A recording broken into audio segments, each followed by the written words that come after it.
Hello বন্ধুরা, শুভ দুপুরের শুভেচ্ছা। তো আজ তোমাদের সঙ্গে শেয়ার করছি দুপুরের মেনু। আজ আমাদের রান্না হয়েছিল ভাত, করলা আলু ভাজা আর পুঁই আলুর তরকারি সরষে দিয়ে মানে চচ্চড়ি, আর হয়েছিল মুসুর ডাল। আর তোমরা কারা কারা পুঁই ডাঁটার চচ্চড়ি খেতে ভালোবাসো অবশ্যই কমেন্টে জানিও। আর এই যে এদিকে হয়েছিল সরষে দিয়ে মাছ, মানে মাছটাও একটু ঝাল দেওয়ার মতোই হয়েছিল। আর হয়েছিল আলু মাখা, আর আলু মাখাটা লঙ্কা ভাজা আর পেঁয়াজ ভাজা দিয়ে মেখেছিলাম। জাস্ট ওয়াও, লঙ্কার পেঁয়াজ দিয়ে ভেজে খেতে তো হেভি লাগে। তো তোমরা কারা কারা এইভাবে আলু মেখে খাও অবশ্যই কমেন্টে জানিও। আর তোমাদের বাড়িতে আজকে দুপুরে কী কী রান্না করেছে অবশ্যই কমেন্টে জানিও। তো চলো এবার খাওয়া দাওয়া করে নিই, সবাই এবার খাওয়া দাওয়া করবে আর তোমরাও করে নাও। আর আমার এই ছোট্ট মিনি ব্লগটা কেমন লাগলো অবশ্যই কমেন্টে জানিও।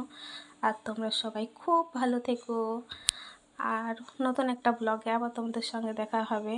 তো ঝটপট করে কমেন্টে জানিও আমার এই ছোট্ট ব্লগটা কেমন লাগলো। টাটা।